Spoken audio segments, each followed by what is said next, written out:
Good morning साथियों, कैसे हैं आप लोग।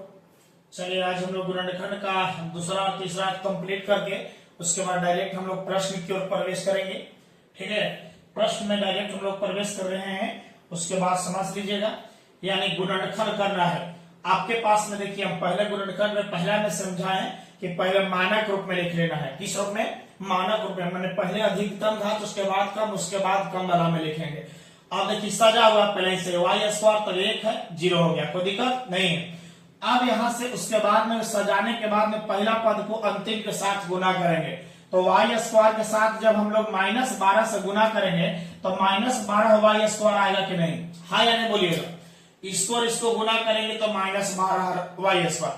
अब ऐसा 12 को तोड़ना है जो हमारे पास एगो वाई बचे, जोड़ने या घटाने पर जोड़ दिया जाए चाहे घटा दिया जाए, करने पर माइनस वाई आ जाए और गुना करने पर -12 आ जाना चाहिए।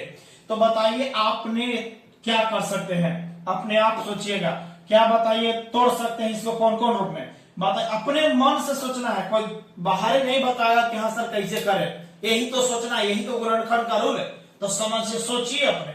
बताइए 2 को ऐसा लेके चलो। बताइए 1 और 2 से 1 से तो कटेगा, 2 से भी कटेगा। तो 1 में 2 से गुना करेगा तो नहीं होगा, क्योंकि बताइए 2 आंसर 2 गुना करने पर आना चाहिए, आ रहा है। बताइए 2 और 3 लीजिए तो 2 3 आई 6, 2 3 आई 6, 2 और 3 लिया तब, लेकिन हमारे लाना है 12। तो 3 और 4 लीजिए, 3 चौके 12। यहां तक तो हो रहा है, 12 बहुत बढ़िया है। 3 है और 4 है, गुना कर रहे हैं तो 12 तो आ रहा है, लेकिन प्लस में आ रहा है। हमको लाना है माइनस में। एक और मतलब है कि एगो प्लस एगो माइनस रखे तो प्लस और माइनस गुना करेंगे तो बताइए क्या होगा जी? माइनस आ जाएगा 12। कोई दिक्कत नहीं, बस काम हो गया आपका। यही चीज तो समझना है, लेकिन ये भी बात समझना है, जब माइनस में ई लगाना है बीच वाला तो बड़ा में ही हमेशा माइनस लगाइएगा। एकदम ध्यान से समझिए, बड़ा में हमेशा माइनस लगाइएगा, जिससे कि आपको घट करके इतना आ जाए। एक बार 2 बार प्रैक्टिस कीजिएगा, काम कंप्लीट हो जाएगा। तो चलिए इसको करिए। पहला नंबर जैसे है वैसे उतार लीजिए, वाई स्क्वायर। आप बताइए माइनस वाई के बदले जो है ना, ये -4y, चाहे पहले ही लिख सकते, कोई दिक्कत नहीं आगे पीछे। तो प्लस में प्लस में लिख दीजिएगा, +3y और माइनस बोलो 4y और बाहर में -12 है। अब चलिएगा आगे स्टेप है 2। देखिए 4 वो बच गया, अब कॉमन ले लो होगा। जब कॉमन लेते हैं तो y देखिए कॉमन लेंगे, इसमें भी y है, इसमें भी y है। y इसमें 2 गो है, एगो y बचेगा, प्लस होगा y निकलेगा, 3 बचेगा, कोई दिक्कत? इसमें माइनस, इसमें माइनस है, माइनस तो निकलेगा ही, कंफर्म है। देखिए 4 से कटेगा, 4 3 आई 12 कटेगा। जब कटेगा तो 4 निकलेगा, y बच जाएगा, माइनस और माइनस निकलेगा तो माइनस, जब माइनस निकाले हैं तो माइनस माइनस प्लस हो जाएगा। जब प्लस हो जाएगा तो 4 3 आई 12। देखिए घरवा में समान हो गया कि नहीं हो गया? जब घर में समान हो गया तो एगो घर वाला ले लीजिए, घर वाली हो गया, और एगो बाहर वाली, माने y माइनस क्या हो गया? ये आपका आंसर हो गया। क्या समझ में आया कि नहीं आया? ये आपका गुणनखंड दूसरा नंबर समझ गए। तीसरा नंबर में समझा ही देते यहीं पे बस। इसको सबसे पहले बताइए मानक रूप में सजा लीजिए, यानी इसको सबसे पहले आप मानक रूप में सजा लो बाबा। तो बताइए स्क्वायर वाला तो ठीक है, 6x²। उसके बाद यहाँ x वाला यहाँ है तो इसको पहले लाइए, इसको माइनस के साथ -7x, और यह उधर जाएगा माइनस में। इसी को गुणनखंड करना है। तो अब देखिए गुना पहले वाला, सॉरी x² ही, हाँ लड्डू ही देख लो, हाँ लड्डू देख लो ना, इतना 6x² है।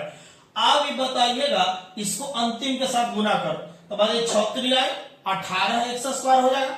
हमको याद कीजिए ऐसा 18x², ऐसा 2 गुणनखंड आप सोचिए जो 18 आए, लेकिन जोड़ने या घटाने पर हमारा कितना आ जाए? जोड़ दीजिए चाहे घटा दीजिए, हमारा 7 आना चाहिए माइनस में।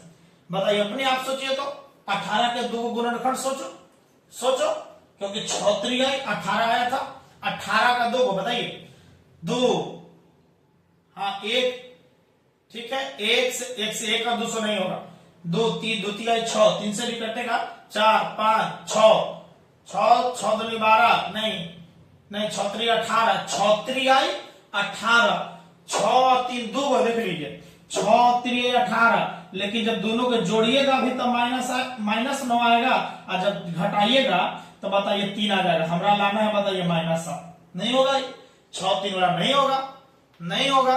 चलिए 7 से तो घटेगा नहीं, 8 9 9 9 दूनी 18 हो गया लगता है जी। 9 दूनी 9 और 2, देखिए अपने मन से सोचिए, इतना ही है, 9 दूनी 18। अब सोचिए 9 और 2 है तो 9 में से 2 जाएगा तो 7 बचेगा कि नहीं बचेगा? बहुत बढ़िया से बचेगा।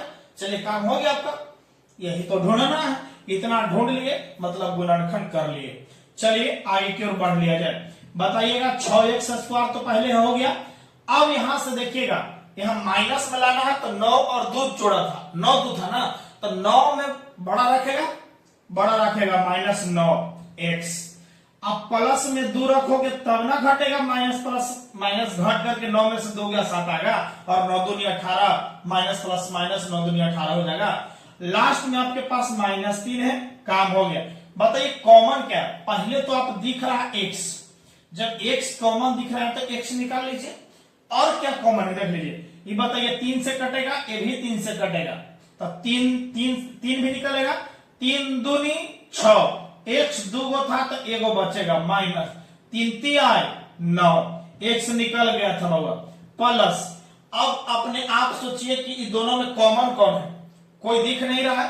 जब कोई दिख नहीं रहा है तो मतलब एक तो है ना जी, तो एक कॉमन ले लीजिए। जब एक कॉमन ले लीजिएगा तो बचेगा 2x माइनस क्या बचेगा? 3 बचेगा। आपके पास घरवा में देखो समान हो गया कि नहीं हो गया? जब हो गया तो एगो घर वाले 2x माइनस 3 और एगो बाहर वाले मतलब 3x प्लस कितना हो गया? 1। क्या इस समझ में आया कि नहीं आया? जब नहीं आया तो आप बताइए, कमेंट कीजिए, और बेहतर से समझाने की प्रयास करेंगे। तो बताइए, यहाँ तक गुणनखंड कंप्लीट हुआ। तो चलिए चैनल को सब्सक्राइब और लाइक जरूर कीजिए, जिससे कि आपको और भी मजा आएगा। तो चलिए हम लोग शुरुआत करेंगे चैप्टर की ओर। Thank you so much.